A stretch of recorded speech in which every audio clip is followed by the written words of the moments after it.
آج ہم جس کہانی کی بات کر رہے ہیں یہ ہے بوبو ڈال یا لبوبو ڈال۔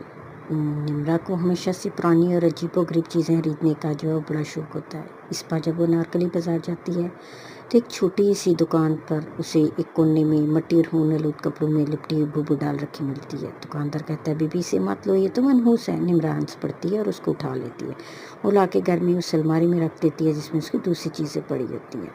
تو کیا ہوتا ہے کہ آدھی رات کو نمرا کی سوئی ہوئی کی آنکھ کھلتی ہے اور دیکھتی ہے کہ جو بوبو ڈال ہے وہ اس کی گردن کچھ ٹیڑھی ہوئی ہے اور اس کی آنکھیں لال ہوئی ہیں۔ تو اگلی صبح نمرا کی طبیعت بڑی بوجھل ہو جاتی ہے۔ دفتر میں اس کا دل بیٹھا رہتا ہے۔ اس کی دوست عائشہ پوچھتی ہے کیا ہوتا ہے، کیا ہوا ہے؟ تو عائشہ کو بتاتی ہے کہ ساری سٹوری سناتی۔ تو عائشہ کہتی ہے یہ تیرا وہم ہے، ڈرنا چھوڑ دے۔ مگر اس رات ایک اور عجیب واقعہ ہوتا ہے۔ نمرا کو محسوس ہوتا ہے جیسے اس کا کوئی گلا دبا رہا ہے، اور محسوس نہیں ہوتا بلکہ جب آنکھ کھلتی ہے تو ریئل میں اس کے گلے پر دباؤ پڑ رہا ہوتا ہے۔ جب دیکھتی ہے تو بوبو ڈال اس کے سینے پر بیٹھے ہوئے ہیں اور اس کے کپڑوں سے خون کے دھبے نکل ہیں۔ نمرا کی چیخیں نکل جاتی ہیں۔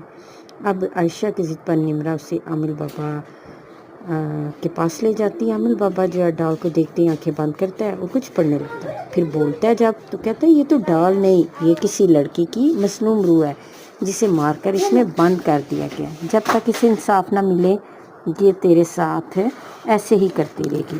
تو نمرا پوچھتی ہے کہ میں اس کو انصاف دلانے کے لیے اب کیا کروں؟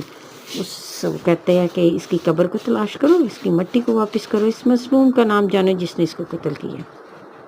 نمرا کیا کرتی ہے، ڈال کے کپڑوں کو اچھی طرح چیک کرتی ہے تو اسے ایک کاغذ کا ٹکڑا ملتا ہے جس پر لکھا ہوتا ہے زینب بنت شہباز، عمر 7 سال۔ اصل میں جب پولیس کا ریکارڈ وغیرہ نکلواتی ہے تو اسے پتہ چلتا ہے کہ زینب 7 سال کی تھی جب اس کے چچا نے اس کا قتل کر دیا، اور خود چچا جیل میں ہی مر چکا ہے، یعنی کہانی وہیں پہ سٹاپ ہے۔ اب اس نے کیا کیا کہ اس نے سوچا کہ اب اس کو اس کی قبر تک واپس کیسے بھیجیں۔ آخر وہ ڈھونڈ ڈانڈ کے اس کی قبر جو ہے وہ اس کو ڈھونڈتی ہے اور اس پر قرآن خوانی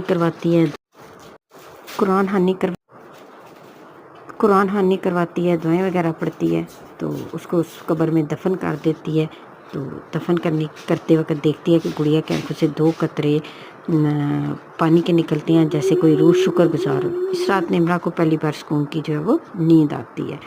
اگلی صبح نمرا کو الماری میں ایک اور پرچی ملتی ہے، اس میں لکھا ہوتا ہے کہ میں آزاد ہوں مگر انسانوں کی حوث ختم نہیں ہوئی، تو میں واپس آ جاؤں گی۔ نمرا کہاں پڑتی ہے، اس نے اپنی ساری اسرار چیزیں اٹھا کر جلا دیتی ہے۔ بوبو ڈال تو جا چکی تھی مگر اس کا خوف نمرا کے دل میں ہمیشہ کے لیے بیٹھ چکا تھا۔